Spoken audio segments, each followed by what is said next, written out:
Hello students, कैसे हैं आप लोग। Welcome to English point. आज है ऑब्जेक्टिव ग्रामर की प्रैक्टिस और ये जो प्रैक्टिस ली है ना, मैंने एकेडमिक स्टूडेंट के लिए ली है, स्पेशली जो क्लास 9, 10, 11, 12 थे और कंपटीशन की भी तैयारी कर रहे हैं 100%, उनके लिए भी ये क्लास बहुत ही यूजफुल होगी।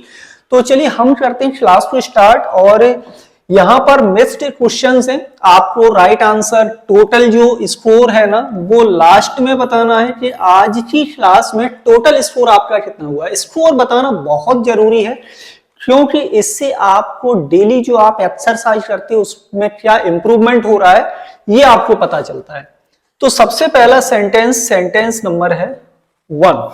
सेंटेंस 1 में है she will be dash me tomorrow. यहां पर आपको राइट ऑप्शन फिल करना है। पहला ऑप्शन है मीटिंग, मेट, हैज मीट या फिर मीट। कौन सा राइट आंसर होगा? सिंपल आपको दिखाई दे रहा है। सेंटेंस किसमें लिखा हुआ है? फ्यूचर टेंस में लिखा हुआ है। पहली बात तो आपको यदि ये ऑप्शन भी नहीं मिले ना तो आपको इस तरीके से ऑप्शन मिल सकता है एग्जाम में, मीट ही यहां पर करेक्ट फॉर्म फिल करो। अब हमें क्या समझ में आता है कि will be future continuous tense में आती है और हर कंटिन्यूअस टेंस में आपको वर्ब में आईएनजी फॉर्म लगाना है। तो यहां पे जो राइट आंसर होगा ये होगा ऑप्शन नंबर ए, यानी कि meeting. She will be meeting me tomorrow correct answer होगा क्वेश्चन नंबर 1 में। नेक्स्ट दूसरा सेंटेंस देखेंगे, question number 2। He dash not offer sympathy. यहां पर भी आपको राइट आंसर देना है। डज, नीड्स, इज या फिर नीड। ये चारों जो ऑप्शन है ये आपके क्या है?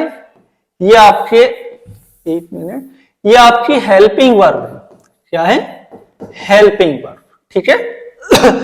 डज और इज आपकी क्या है? Helping verb. ये प्रेजेंट इंडेफिनिट टेंस में आएगा, ये सिंपल में ही यूज होता है। नीड और नीड्स में से राइट आंसर, पहले देखो नॉट लगा हुआ है, नॉट लगा है तो नीड आपकी सेमी मॉडल एक्जुलरी वर्ब है जो कि यहां पर मेन वर्ब होगी। यदि एस लगा देंगे तो ये मेन वर्ब, लेकिन नॉट से पहले क्या आती है आपकी? Helping verb. तो इसको हटा देंगे हम। ठीक है। अब इजेएमआर के बाद वर्ब की फर्स्ट फॉर्म नहीं आएगी। पहली बात तो आपका ए ऑप्शन भी राइट नहीं होगा। मॉडल वर्ब नीड का प्रयोग करेंगे यहां पर। ही नीड नॉट ऑफर सिंपैथी, यानी उसे सिंपैथी ऑफर करने की आवश्यकता नहीं है।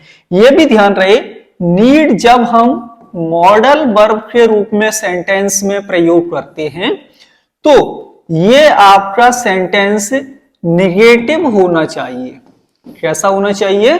निगेटिव ही होना चाहिए। यह पॉइंट याद कर लेना। तीसरा क्वेश्चन है question number 3। Run fast you will miss the train. Imperative sentence है, तेज दौड़ो तुम्हारी ट्रेन छूट जाएगी। अब ये दो सेंटेंस है, इनको क्या करना, हमें जोड़ना है, कंबाइन करना है। तो दोनों सेंटेंस को जब हम जोड़ेंगे तो ये आपका क्लॉज बन जाएगा। क्या बनेगा? Clause. Run fast else you will be late. Running fast और you will be late. Run fast and you will be late. Run fastly और यू विल बी लेट। अब यहां पर देखो, वैसे तो यहां पर यदि आप और कंजंक्शन लगाते तो और का मतलब क्या होता है?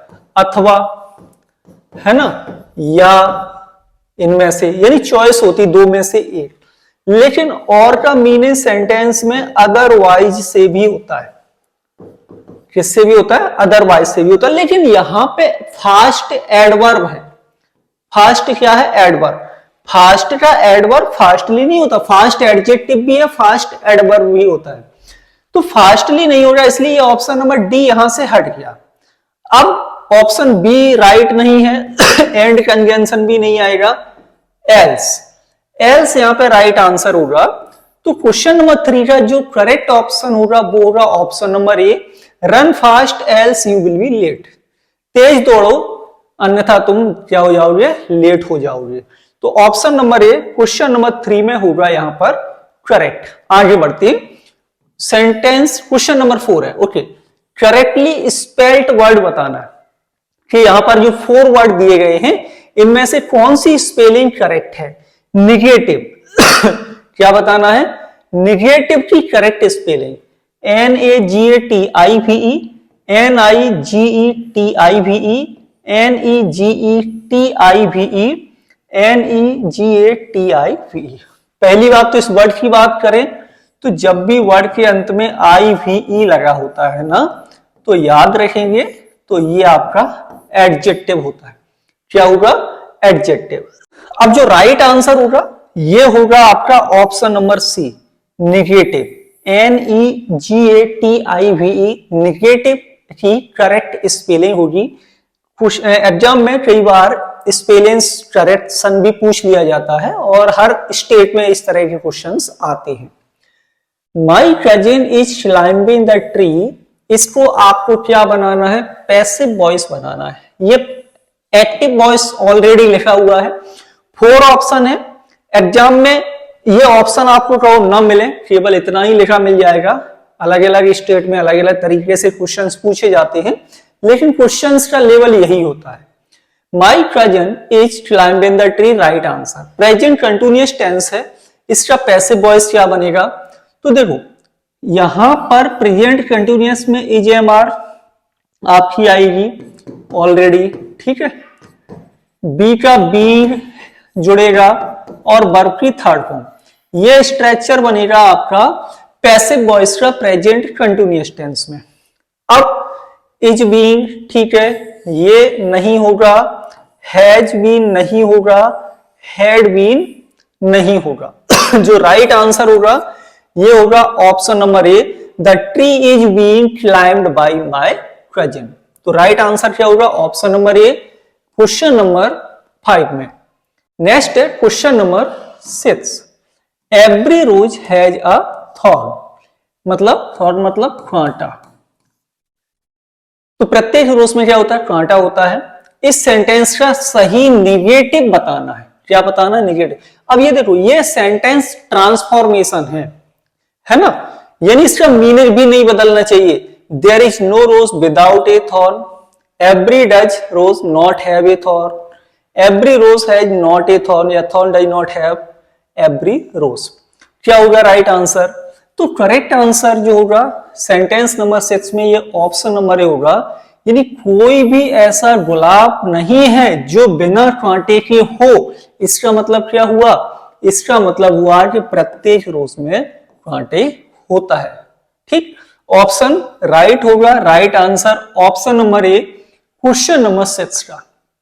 नेक्स्ट सेंटेंस, सेंटेंस 7, कि तरुण विल कम ट्यूजडे। तरुण कब आएगा, ट्यूजडे को आएगा। इस सेंटेंस में करेक्ट ऑप्शन फिल करना है और यहां पर प्रपोजिशन दिए गए हैं, राइट आंसर बताना है कि सेंटेंस नंबर 7 में करेक्ट प्रपोजिशन क्या होगा। ऑप्शन ए है इन, ऑप्शन नंबर बी है ऑन, एट या फिर to. Right answer question number 7 में। अब यहां पर हमें क्या समझ में आता है, ट्यूजडे। ट्यूजडे क्या है आपका, डे। तो जब भी कभी सेंटेंस में डे आता है ना, उसके पहले प्रपोजिशन आता है आपका ऑन। हमेशा के लिए आप कर लो, मंडे ट्यूजडे वेडनेसडे, या डेट लिखी हो तब भी वो दिन ही बता रहा होगा, और डे बता रहा है तो वहां पर प्रपोजिशन क्या यूज करना है, ऑन। तो राइट आंसर होगा सेंटेंस 7 का ऑप्शन नंबर बी, कि Tarun will come on Tuesday, sentence 7 में करेक्ट है। नेक्स्ट सेंटेंस, सेंटेंस नंबर है 8, कि राजन इज आवर लेट। यानी राजन लेट है, कितना, 1 घंटा। यहां पर आर्टिकल फिल करना ए एंड द या फिर एनी में से। तो ये डिटरमिनर हम हटा देते हैं, ऑप्शन नंबर डी यहां पर आपका नहीं आएगा।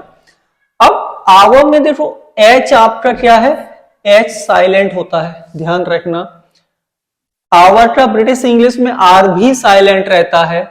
इसका जो उच्चारण आता है वो आता है आवर। ये हाँ, ओनली हल्का सा साउंड रहता है, लेकिन आर का प्रोनाउंसिएशन ब्रिटिश इंग्लिश में नहीं किया जाता है।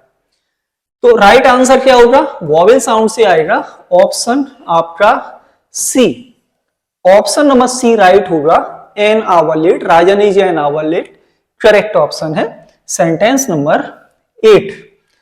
नेक्स्ट है सेंटेंस नंबर है 9। सेंटेंस 9 में what I to do now.